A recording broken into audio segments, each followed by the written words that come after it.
guys, welcome back to my channel. This is Mrs. G. Today we are going to be looking at the 2012 Geography Multiple Choice Cxc Past Paper. Let's get to it.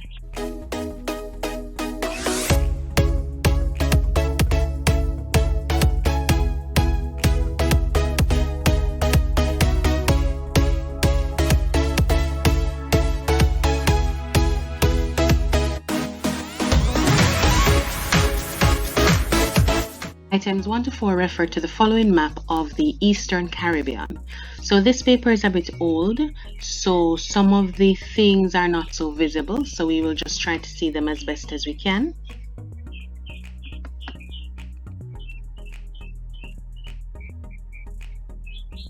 Number 1, which of the following places is near 14 degrees north and 61 degrees west? So we're looking for 14 degrees north, 61 degrees west. So we have 62 here, so it is somewhere right in the middle here. Following places is nearest to 14 degrees north, 61 degrees west. Let us find 14 degrees north is right here. So the only place that is on the line 14 degrees north is Castries in St. Lucia. So we're expecting that to be the answer. And we're seeing 60 degrees west here, 62, so it would be right in the middle here. And we're at Castries. So for number 1, our answer is A, Castries. Number 2, the straight line distance in kilometers from Fort-de-France, Martinique, to St. John's in Antigua is approximately. So how you're going to do this one, it's difficult to do on the computer for you. How you're going to do this one, you are going to take a strip of paper. You're going to measure, well, you're going to mark off where Fort-de-France is, and you're marking off where St. John's is. Let's try to find them. St. John's is here, Fort-de-France is here, so you're placing a paper along here. You're marking off this starting at St. John's, and you're marking off the starting at Fort-de-France. Then you are going to take up your strip of paper, place it along your scale here, starting at 0, where you will record the measurement for that. So that is how you would have done number 2. Number 3, an airplane flies directly from Castries to Bridgetown. In which direction does it fly? So that is from Castries and it is going to Bridgetown. So here we are. It is just like a regular compass direction question. You have a starting point and you know where you're going. So your starting point, it's leaving from Castries, it says. So your starting point would have been right here. So you would have drawn your north-south line here and you would have connected the point to Bridgetown. So northeast, south. So this would have been to your southeast. So the answer for number 3 would have been letter B. Number 4, the island labeled X is Dominica, Montserrat, St. Vincent, or Marie Gallant. X is here. It is 2 islands below our butterfly island at Guadeloupe. So this is Dominica. So our answer for number 4 is letter A, Dominica. Something that you need to try to do once you're a geography student, you need to try to ensure that you know all of the countries in the Caribbean, know what they shape like, know their names, etc., so that it is easy for you to figure them out if you get a map like this. Number 5, northings are vertical lines that increase in value eastwards. Whenever you see a question like this, northings increase in value northwards, so you're looking for this or this. Horizontal lines that increase in value northwards. So for number 5, it is letter C. Number 6, which of the following is an example of an isoplet map? Dot map, political, vegetation, contour. Your answer would have been contour. For contour, you would have the lines joining places of equal height. So that would have been your isoplet map. Items 8 and 9 refer to the following sketch of a part of the Caribbean. 8. Belmopan is located nearest to, so let us find Belmopan first. It's right here. And we're trying to find the latitude and longitude, the specific location of Belmopan. So we have 15 degrees north here. 16, 17, 18, 19, 20. This looks like about 17 degrees north, and 85 is here. All right, so let's look at the north section. So we have 17 degrees north or 18 degrees north. We get to choose from those. And then we have 17 degrees north, 88 degrees west, or 18 degrees north, 88 degrees east. So based on our location here,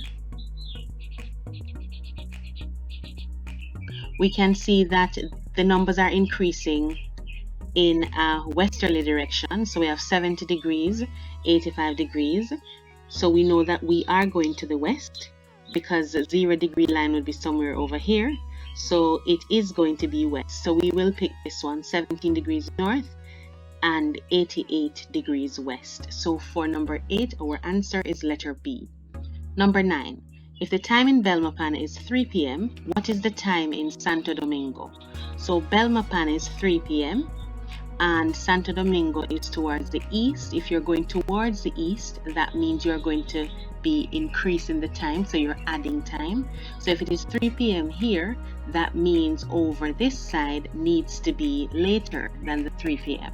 So we can look at our responses. We have 2 a.m., 2 p.m., 4 a.m., 4 p.m. So we can already figure out that our answer is 4 p.m. We can also look here. We have 85 degrees here and 70 degrees here. So we have a 15-degree difference. 15 degrees equal to 1 hour. So we know that we're adding 1 hour to the 3 p.m. here. So that would have given us our 4 p.m. as well. So our answer for number 9 is letter D. Number 10. Items 10 to 12 refer to the following map. The church is situated in grid square, so we need to find the church to see what grid square it is in. Here is our church, so we're using capital L, so it would be this line, then this line. So this line is 92 and this line is 30. So our answer would have been 9230 for the church. Let's find that here, 9230, that is letter C for number 10. Number 11. The bearing of the railway station from Y is approximately, so we have two places again, railway station from Y. Y is our starting point. It is quite difficult to see on this map. It's an old paper. So this is Y over here to the railway station. So this would have been our starting point. So from letter Y, heading towards the railway station, it is bearing that we are looking at, so our answer should be in degrees. This looks close to southwest, so our answer must be greater than 180 degrees, since north would have been 0, east would have been 90, and south would have been 180 degrees. So it must be greater than 180 degrees but less than 270. So let's look here. 45, 60, 180, and 225. So our answer for number 11 would have been letter D, 225. Number 12. The feature passing through Y is, let us look at Y again. Feature passing through Y, alright, we can see it here, but we can also check the key to ensure that we have it correct. So that would have been a railway. So for number 12, our answer would have been letter D.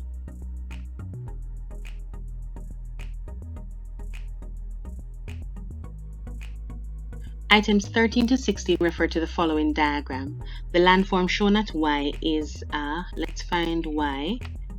Y here, 800 meters above sea level. We have a hill, ridge, valley, or a plateau. Okay, so we can take out valley. We know it's not a valley. The top is not that wide, so we cannot say that it is a plateau either. We can give it to hill. So for number 13, that would have been letter A for our answer. Number 14, the grid reference of point X is, so that's a 6-figure grid reference that is needed for point X.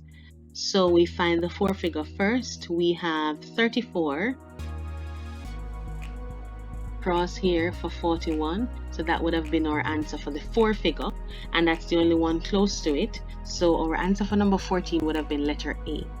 Number 15, the bearing of point X from point A is X from A. So A is our starting point right here, and we would have connected our 2 points here. So that looks like about northwest. Northwest means that we're close to 360 and we are more than 270 degrees, which would have been our west. So it's 300 and something. So here we go. 315 degrees for the answer. So that's letter D for number 15. Number 16. The contour interval in meters in the diagram above is, so contour interval means the space in between. So we have 400, 500, 600. So we can see that we're going up by 100. So that is our interval, the amount that is in between. So for number 16, our answer would have been letter A, 100 meters. Items 17 and 18 refer to the following table. Barbados has a population density, which is the people per square miles of approximately, so Barbados, and we have the population and we have the area. So to find the population density, we would have divided the population by the area in square miles, and our answer would have been 1,678 point something. So our answer would have been letter B for number 17. Number 18, a comparison of the population densities in the table above shows that, so it's different responses, we have to check each one. A, Barbados has a greater density than Guyana. So Barbados, the density 1678, Guyana 9. Yes, it has a greater density than Guyana, so it's A. We can check the others. B, Guyana has a greater density than Jamaica. Guyana, Jamaica, no. Barbados has a lower density than Jamaica. Barbados 1678, no. Guyana has approximately the same density as Trinidad and Tobago, no. So our answer for number 18 would have been letter A. Number 19 to 20, very difficult to see. I am seeing where the Y and X is labeled, but we can't see the photograph correctly, so we are just going to skip out that one. Well, those two. And this one as well.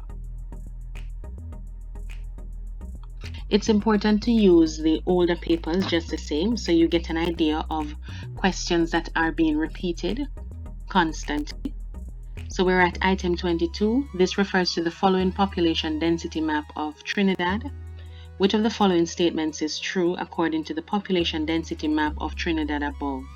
So we're just going to look at the responses again and see what our answer is. A, the southwest is sparsely populated. So the southwest, sparsely populated, not really. So we have to look at our key to see what we're working with. So under 49 per square kilometers would have been in white. So it is not to the southwest. So we can't necessarily say sparsely populated. We have 50 to 199 and then 200 to 349, which would have been here. So let's look at the others. The northwest is densely populated. Northwest. North is here. West is here. Maybe. C, the center has the highest population. No. The west has the lowest population. No. So we are looking at two things. The southwest is sparsely populated or the northwest is densely populated. So northwest would have been up here, and we are seeing more persons living in this area.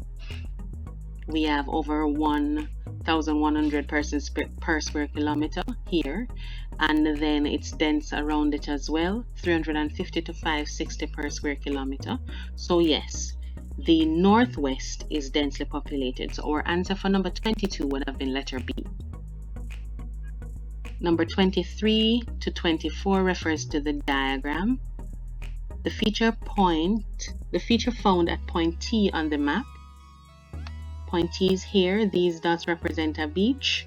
So it is nestled within an area here.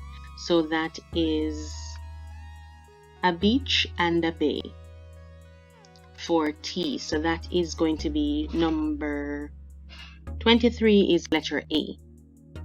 24. A sketch from R to point X would look like. So we have R here, we have point X here. To do this, you would draw a straight line right across from R to X. You would mark off all of these lines and then you would plot them on your graph. So from R to the first contour line here, we have an area that is being elevated, so a coastal area that is being elevated here, and then we go up to 750 degrees. We would pass through this one, just a touch of it though, so we can see that, we can visualize that on the options that we are given, and then we would get to a high point here, and then there's a steady reduction. So for number 24, we are stretching across here from R all the way towards X. So we are seeing this area being elevated from 250 degrees, gently going up to 500. Then you would touch 750, and then you touch 750 again. So you'd have a small peak there. Then you would be leveled on this area between 500 and 750 before you start descending gently. So we're looking for something that looks like that. It certainly would not be this, neither would it be this one. So we are going to go with letter D. So where we have our elevation, we reach our peak of 750 right here. Then it stretches between 500 to 750 before it reduces all the way back to 0 at the coastline. So for number 24, our answer is letter D. Number 25. Items 25 and 26 refer to the diagram. In the diagram, X represents, we're seeing X here, can be evaporation, that would be going up. Percolation would have been your answer here, as the water is going underneath, passing through. Transpiration would have been going up as well, and precipitation would have been where the rainfall is coming down. So our answer for number 25 is letter B. Number 26, the diagram above represents A, relief rainfall, B, convectional rainfall, the hydrological cycle, or none of the above. Let us see. So we are seeing the evaporation taking place from the sea. We are seeing rain being created, and we are seeing where the water goes after. It looks like the hydrological cycle. So we are going to work with letter C, the hydrological cycle. Number 27, which of the following statements is not true of all volcanoes? A, their eruptions are violent. We already know that is not true. You do have some volcanoes that have basic lava, so they are not very violent, they just flow out gently. B, they occur in areas of crustal weakness. That is true. C, their cones are made of ejected material. That is true. Various gases are emitted during eruption. That is also true. So for 27, our answer is A, their eruptions are violent.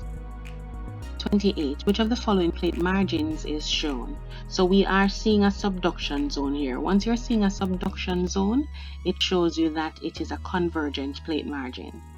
So our letter is C, that is convergent for number 28. Number 29, the features shown at R, the feature or features shown at R, where is R? Okay, so we are seeing volcanoes here. Are volcanoes, fold mountains, block mountains, or lava plateau. So these are volcanoes. So our answer for number 29 would have been letter A. Number 30. The process of exfoliation may be defined as A. Peeling off of the outer layers of rocks. That is correct. Once you see exfoliation, you can think about it in your own lives. If you're exfoliating, you're rubbing your face, you're trying to get off the dead cells, you're trying to get new glowing skin. So it would be peeling off the outer layers of the rocks. The other options are splitting of rocks into rectangular blocks, movement of rocks, disintegration of rocks. So our answer for number 30 would have been letter A. Number 31, when magma emerges on the surface, it may lead to the formation of, alright, so that would have been lava flow, because all of the other features here, sills, dikes, and laccoliths, those are intrusive volcanic features. That is where the magma would have cooled and hardened below the Earth's surface. So it would have been lava flows because that would have been on top of the Earth's surface. So that would have been letter D for number 31. And I see where we jump to number 42. So we'll work with that. Number 42, which of the following factors result in urban population growth in the Caribbean? So urban population growth, urban to rural migration, no, because that would mean you're leaving the urban area. Rural to urban migration, yes, so 2 would definitely be involved. So that would be C or D here. 3, high death rate and low birth rate. So more people dying and less babies being born. Low death rate and high birth rate. Less persons dying, more babies being born. So we're looking for the one that results in urban population growth. So that would be 2 and 4. That would have been letter D for number 42. Number 43, which of the following has resulted from the setting up of secondary industries in the Caribbean? Reduced cost of living, decreased external markets, increased employment opportunities, increased importation of consumer goods. So from setting up secondary industries, you would have lots of persons getting jobs. So we would say letter C, increased employment opportunities. Number 44, the greatest influence on tourism in the Caribbean is exerted by its carnivals, climates, coral reef, or tropical forest. Greatest influence on tourism, we would say climate. The coral reef is as a result of the climate. The tropical forest is also as a result of the climate. So for 44, our answer is letter B. 45. In peasant farming in the Caribbean, the maintenance of the organic content in the soils can be ensured by the A. rotation of crops, application of manures, burning of vegetation, or use of chemical fertilizers. So first of all, it said peasant farming. Secondly, so peasant farming, that means chemical fertilizers would have been out. And it said organic content, so it would have been B, application of manures. 46. Which of the following is classified as a tertiary industry? That would have been A, tourism for tertiary. Number 47, which of the following features is typical of commercial arable farming as practiced in the prairies of Canada? Commercial arable farming, once it says commercial, it can't be small. Multi-crop, commercial is usually monocrop.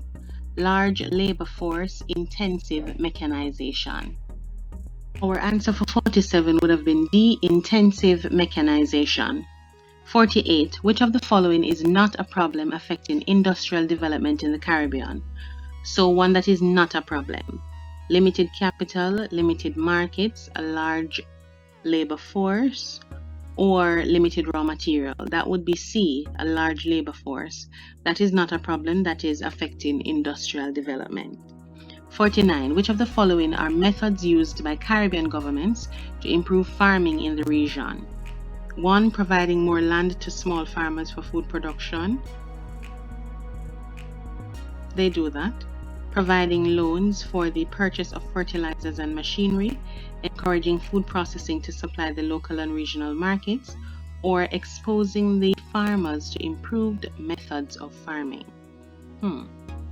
They do all of the above. So that would have been letter D for number 49, which is 1, 2, 3, and 4. Items 50 to 52 are based on the sketch map below. Water pollution is most likely to present a problem at W, X, Y, or Z. So let's find them. We have W, X, Y, and Z. So water pollution would present a problem. There's a town here. So our problem would have been right here at Y. So for number 50, our answer would have been letter C. Number 51, which of the following is least likely to contribute to a high level of water pollution along the coast shown above? A, the presence of the coastal plain. B, the presence of the swamp. C, the cultivated corn on the slopes. Or the naturally growing coconut trees. This one is difficult because it is asking for which one is least likely to contribute to a high level of water pollution along the coast. So A is the presence of the coastal plain. The coastal plain by itself really does not contribute to water pollution. The presence of the swamp itself, the swamp basically acts as a filter, so it does not contribute to water pollution either. The cultivated corn on the slopes, that would contribute to water pollution. It can, so that would have been out. And the naturally growing coconut trees, it can as well, so we can say that one is out. But it would have been between the presence of the coastal plain or the presence of the swamp. Least likely to contribute, I would say swamp, since it actually acts as a filter and it blocks any pollutants that would be coming from the land into the water as well. So I would say letter B for number 51. You can let me know what you think in the comment section below.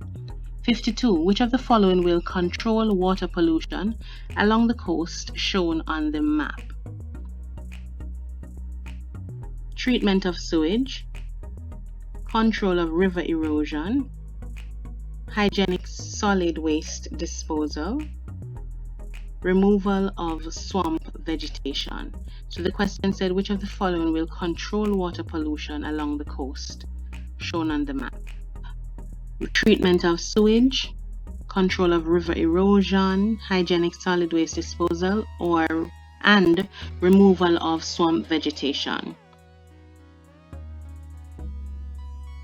So removal of swamp vegetation is certainly out. So C and D would have already been out. We have A and B left. So A and B has 1. So we know that treatment of sewage is certainly in. Control of river erosion. River erosion is relatively natural. The other option is hygienic solid waste disposal. So if you dispose of your solid waste properly, that will certainly control water pollution. So the answer is 1 and 3. So that is going to be letter B for number 52. Number 53. 53 refers to the following diagram. It's a little difficult to see. We can make some of the stuff out. This looks like a radio.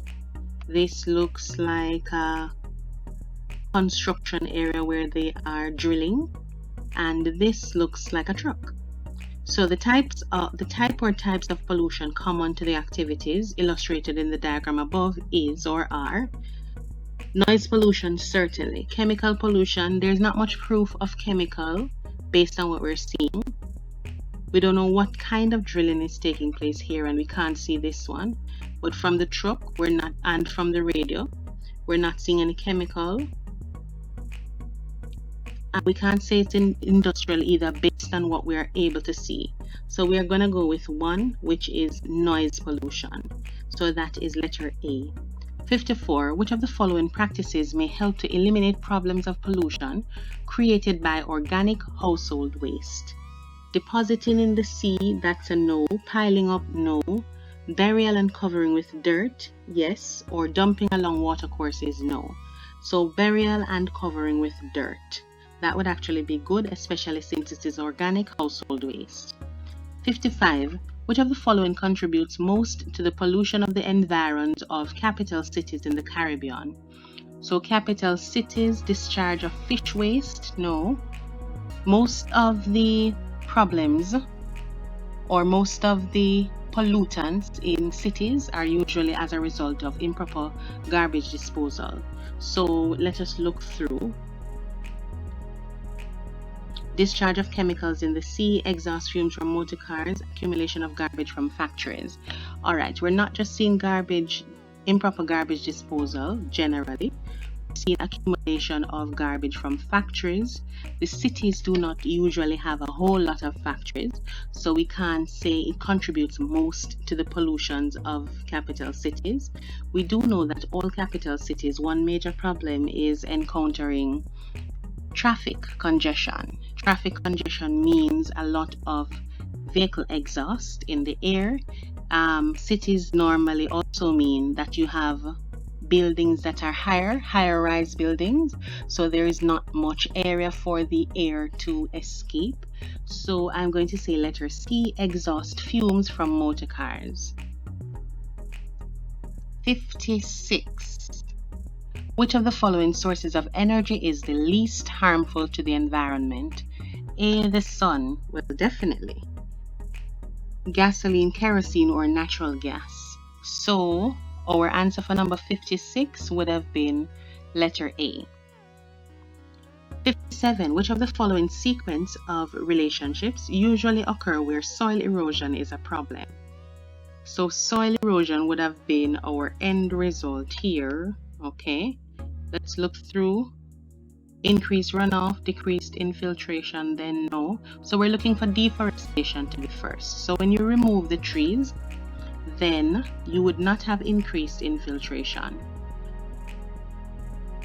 because the roots of the trees, they actually assist with water going through the soil, infiltrating in the soil. So A would be out, B would be out. We have deforestation, decreased infiltration because you have removed the trees. Because not much water is going into the soil, you would have increased runoff. So it is now running off the land, and then once it runs off the land, it takes the soil with it. So you have soil erosion. So our answer for number 57 would have been letter C. Number 58.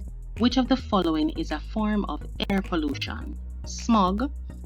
Yes. Oil spill, raw sewage, mercury poisoning. So our answer for 58 would have been smog. 59. Which of the following species of trees was introduced into some Caribbean territories as part of reforestation programs? Mora, pine, greenheart, and mahogany. For number 59, the answer is letter B. 60. Which of the following may cause damage to coral reef in the Caribbean? Oxygen, sunlight, warm water, or muddy water. 60 is letter D, muddy water. Coral reef needs clear, clean water in order to get the sunlight so that they can photosynthesize. So for 60, our answer would have been letter D. So that takes us to the end of our 2012 Geography CSEC Multiple Choice Past Paper. Thank you again for watching. Always a pleasure. Please ensure that you subscribe, leave a comment, ask a question, like. It is really my pleasure to assist you. Thanks again. Continue watching and ensure again that you subscribe.